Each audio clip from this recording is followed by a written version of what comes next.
Let's talk about one skill that's going to be huge in 2025. Did you know that pharmacist role is evolving faster than ever? In 2025, it's not just about knowing medications anymore. It's about adapting to the healthcare field that is changing every single day. Welcome to my corner of YouTube. Let's get started.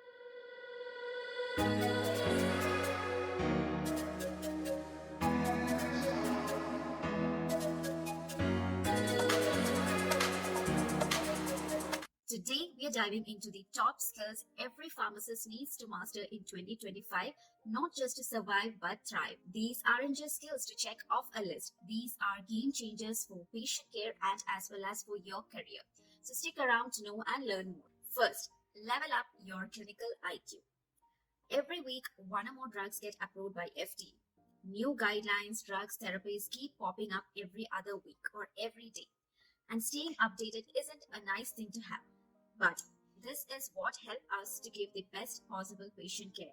How confident do you feel when someone asks you about the latest treatment options or new drug interactions? Keeping up a clinical knowledge sharp means we're always ready to make informed decisions that really make a difference in people's life. So let's dive in deep and explore how we can stay ahead in this ever-changing field. So how to develop this skill? Number one, to set up clear learning goals. For example, I want to learn or I want to improve my knowledge on how to treat urinary tract infection. So this is my goal. So I'm going to I'm going to break down these goals into small achievable steps. So I want to know how urinary tract infection is treated, what are the different types of UTI and how it is managed differently. So each week I'm going to divide these topics into different subtopics, and each week I'm going to learn one topic at a time, and I'm going to time block 2 hours for a particular topic. So in this way, you have to set your goals and try to achieve them. So this is a way how you can self-learn. Now, from where do you learn? So you can use trusted clinical sources like journals and publications. Example, you have the Pharmacotherapy Journal, the Lancet, etc. Databases and guidelines, national treatment guidelines like IDSA, ACC, NIC, and databases like Lexicomp or Medscape, PubMed, UpToDate can be used. You can also use free online learning platforms like Medscape, BMJ, Best Practice, and if sufficient fund, you can enroll in online courses and also participate or take a membership in associations like ASHP or SHIA if that is possible for you. And you can also focus on real life patient scenarios and learn these from case studies which are available in platforms like MedCases and BMJ case reports. Now, other free option is to join forums or associations that focus on clinical pharmacy or pharmacy education, or you can also join group discussions in Facebook group for pharmacists or LinkedIn pharmacist forums. Now, another way to stay updated is to follow clinical podcasts and watch videos. So some of the podcast recommendations are listed here: Helix Talk, MedEd 101, etc. And you can also follow YouTube channels to learn about complex topics like Ninja Nerd Science or MedCram. And you can also read books. If you are someone who reads, you can read Pharmacotherapy, Pathophysiological Approach by DePro, Pharmaceutical Career Practice, or many other informative books on pharmacotherapeutics and pharmacology. And stay updated with clinical guidelines like IDSA for infectious diseases, AHA for cardiology, ADA for diabetes, and many other guidelines by CDC, WHO. So for IDSA, WHO, CDC, they are having their mobile applications which you can download for learning these guidelines. And whenever possible, you can join clinical discussions and webinars that are offered free. If you are active in LinkedIn, you can see there are a number of associations who come up with free webinars like 1 or 2 hour programs. So these are very informative and a free way to update your knowledge. And there are also conferences where you can attend them virtually, and these also will help you to keep you updated with the latest innovations and treatments. Now, network with clinical experts. You can follow thought leaders on LinkedIn or Twitter who share clinical updates, and also you can reach out to mentors for advice. And basically, incorporate learning into daily practice. Make it a routine. Spend at least 30 minutes each day on clinical reading or listening to a podcast or watching a video. So you can use breaks to listen to a podcast or revise your guidelines. Let's talk about one skill that's going to be huge in 2025. Now, here is the deal. Being a pharmacist isn't just about knowing all the medical stuff. It's also about how we share that knowledge. So can you break down complicated medical terms into something very simple that your patient can understand? Can you calm their worries and get them on board with their treatment plan? So communication is a bridge between what we know and how we help. So if there is one skill to level up this year, this is it: the patient communication and counseling. How to develop this skill? So we often have a habit of jumping in to answer or interrupt a conversation before fully listening to what the other person has to say. So to be an effective communicator, we first need to master the art of listening. So give the patient your full attention. Show understanding. You can use verbal cues while speaking, like, yes, I understand, that makes sense. So use some words like that and reflect back what they say. And always avoid interrupting while they speak. And always stay calm with difficult patients. Avoid getting defensive. So listen to their frustrations and respond calmly.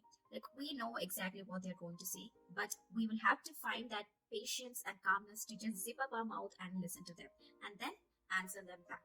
So listen to their frustrations and respond calmly. You can also use words like, yeah, I understand this, that this is challenging, but here is a solution, or here are the options which you can choose. So one fact to remember is nobody likes to wait for their medications for a long time.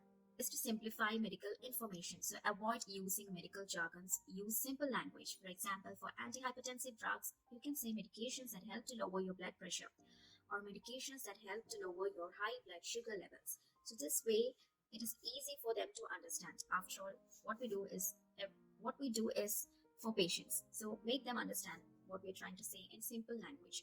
Develop empathy and trust. So start with a friendly greeting and warm smile, no matter how grumpy the other person, or how sad or how frustrated the other person is.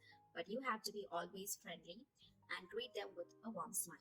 So address the patient properly. So you can use the patient. The professional way to address a patient is to use the patient's name with a title like Mr., Miss, Mrs., or Doctor. I've seen most of the people use words like sir, madam, ma'am for respect, but which is not considered professional by international standards. So, however, always adapt to local culture and preferences to ensure respectful communication. Be kind and patient and show that you care about their well-being. So also, like, you can encourage patient to share more about their condition or concern. So this is one way to connect. So you can ask them, how have you been feeling since starting this medication, or what concerns do you have about your treatment? Are you worried about any drug reactions or adverse drug reactions? And always remember, non-verbal communication also matters. Maintain eye contact while talking. Use a calm and clear tone of voice. Avoid cross-arming or fidgeting, and use gestures or visuals to explain points better. And make sure you focus on the counseling, like key points for counseling, especially when you counsel about devices. Show them how to use it properly. If it is regarding medications, make sure you inform them how to administer the medicine, especially the time, side effects to watch for, and also explain them what to do if they forget to take a dose of medicine. And always try to build confidence in medication adherence. Help patient understand why they're taking these medications. While when you give the patient counseling, make them understand why you're taking these medicines and why the patient should take this medicine and why is it important. Provide tips to improve adherence. You can help them to use reminders and link the doses to routine tasks, like for taking the medicine after a breakfast, and sometimes giving a particular time is also helpful for the patients. And respect cultural beliefs and practices. Adapt your communication style to ensure that patient feels comfortable and understood. And even you can use written or visual supports. You can provide instructions or handouts how to use the medications. And last point is to practice, reflect, and improve. So you can record more counseling sessions with your friends or colleagues, or even in front of a mirror. Reflect on your tone, clarity, and approach, and you can continuously seek feedback to improve. As a pharmacist, teamwork isn't just important, it is the heart of great patient care. See, when we work side by side with doctors, nurses, and other healthcare professionals, it's like all the pieces of puzzle coming together. So together we can make a real difference and give patients the care that truly they deserve. So how to develop the skill of interprofessional collaboration? See, communicate clearly. Practice explaining your ideas and recommendations in a way that is easier for the other person to understand, and keep it concise and always focus on how your inputs benefit the patient. Be open to learning, understand the roles of each other healthcare professionals, learn what doctors, nurses, and therapists bring to the table and how your expertise complement them. So in your organization, if there is a way to communicate or collaborate, always find opportunities. Take time to connect with your team. Like we have in outpatient setting, doctors calling to understand the availability of medications or suggestions. Try to introduce yourself to the particular doctor and give your give your answer to the query, so that next time they remember that you are a pharmacist who's working here, and you are called for your suggestions, so that you're remembered. So always take that time to connect with your team. Participate in case discussions if you're an inpatient pharmacist. If you're having that opportunity, then join team meetings or patient ward rounds to share your insights and learn from others. And stay confident but flexible. Share your expertise confidently, but be open to feedback and other approaches. Teamwork is all about balancing input, and teamwork among members, among your own colleagues, is also very important. In 2025, pharmacists need strong leadership skills and management skills to stay ahead in their game. See, whether it's leading a healthcare team or managing a busy pharmacy, if you're an entrepreneur, or adapting to new techs like AI or telepharmacy, all these skills of leadership and management is a must. So they help pharmacists handle challenges, especially like if you're handed over project like vaccination drives, drug shortages, or any other challenges. This will help pharmacists to handle these well. And also, great leadership means better teamwork. So, mentoring the next set of pharmacists or making a real difference in patient care. It's all about stepping up and staying updated and shaping the future of pharmacy. How to develop this skill? So, seek opportunities to lead. So, whether it's to volunteer, to manage projects, oversee teams, or coordinate events in your workplace or community, take leadership roles in a professional organization whenever possible. Always you have to try to come out of your comfort zone. Then only you will get that opportunity and you can grow in your field. Learn from mentors, work closely with experienced staffs or leaders in your field, and observe how they manage challenges and inspire others. Always ask feedback and advice on your approaches. Develop soft skills. See, focus on communication, emotional intelligence, and also problem solving skills to build stronger connections with your team and your patients. Next is to develop soft skills, focus on communication, emotional intelligence, and problem solving skills to build stronger connections with your team and patients. Practice active listening and learn how to motivate and engage others. Get involved in decision making whenever possible. So wherever you can contribute to discussions, you have to contribute. Take ownership of small decisions and gradually expand your role. And as I said, step outside your comfort zone, take up responsibilities, and you have to push yourself to grow. Like you have to learn how to manage things during a crisis or when something new is introduced in your organization. Take that take that step to learn about it and explain it to others and share it with others.